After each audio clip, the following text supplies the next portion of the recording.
Hi again, guys. Well, looky where I am now. I figured maybe you wanted to see the fishies. They're really cute, and they are being fed. I'm feeding them, and Sarah feeds them, whoever comes around to the school. We all work together to make sure they're being fed. There they are. Hi, guys. They're still pretty happy, but they certainly miss every single one of you guys, just like I do. Anyhow, you can look at the fishies while I read Chapter 8, which is called One Star to Another. Are you ready? Oh, wait. The recap of Chapter 7. If you remember, the Moon Man helped them stand up, gave them a map with stars, and then disappeared. But Annie figured out that M, map, could be the fourth M thing. Chapter 8. One Star to Another.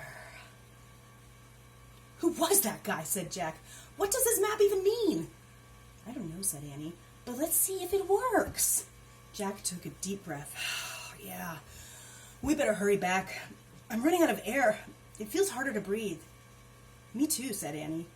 Go slow, just don't breathe very much, said Jack. He and Annie took long, floating steps toward the moon base. Jack held his breath like he was underwater. By the time they got to the white dome, he was about ready to burst. Annie pushed a button beside the huge door. It slid open. They hurried into the airlock, and the door closed behind them. The door to the hallway opened. Jack opened the visor of his helmet. He took a long, deep breath.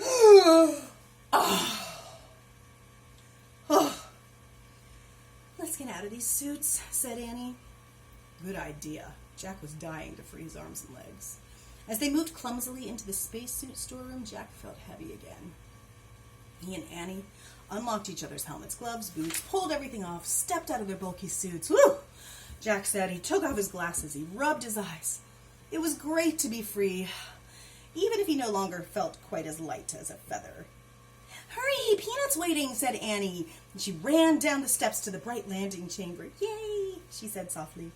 Jack was relieved to see the treehouse still there. Soon they'd be heading home. He could not wait. Jack and Annie crawled through the treehouse window. We're back, Peanut, said Annie. Squeak! Peanut ran to the letter M. We missed you, said Annie, and she patted the mouse's head. We met a moon man.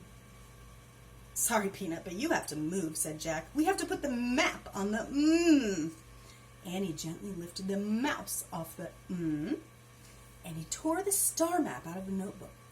He placed it on the M next to the mammoth bone, the mango, and the moonstone. He sighed, sat back on his heels.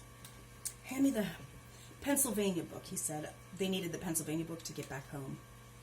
There was silence. Jack turned and looked at Annie. It's not working, Jack, she said. The book's not here. What? Was the map the wrong thing, maybe? They looked all around the treehouse. It's definitely not here, said Annie. Oh, no. Jack's heart sank.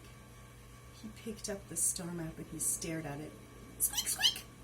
Peanut jumped out of Annie's arms and he scurried back to the letter M.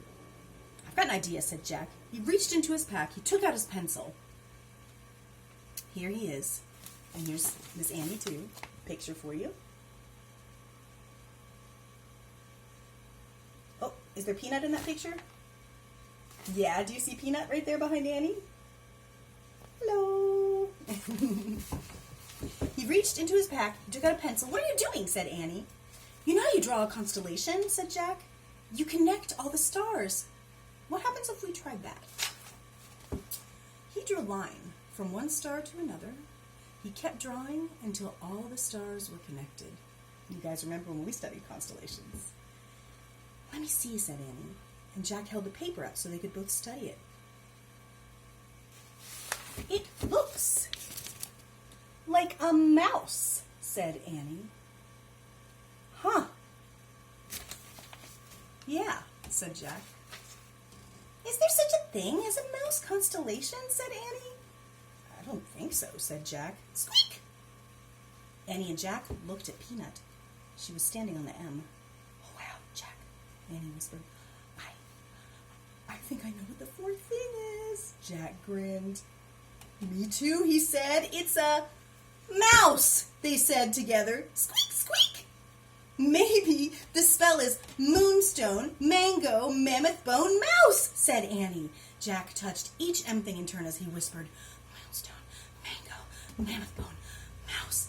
Let's say it over and over and let's just see what happens, said Annie. So together they chanted, Moonstone, Mango, Mammoth Bone, Mouse. Moonstone, Mango, Mammoth Bone, Mouse. And suddenly, a bright light filled the treehouse. The light got brighter and brighter and brighter. Oh, the brightness was blinding and whirling, and the air spun with brightness. And then everything was clear. Peanut the mouse was gone. And Morgan Le Fay stood before Jack and Annie.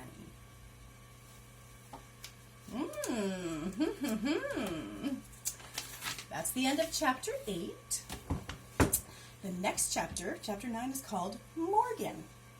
We're going to learn a little bit about who Morgan Le Fay is and what's she doing to help them. What do you think, you guys? That was a pretty cool chapter. Lots happened. So I'm going to go ahead and upload some new things to the activities drive for Mom and Dad to give you to do just as a follow-up to this. And we're going to move on through. We only have 2 chapters left of this book, and then we're on to Afternoon in the Amazon. Good to see you guys. Love ya. Have a good day. Bye, fishies. Here. Say bye, fishies.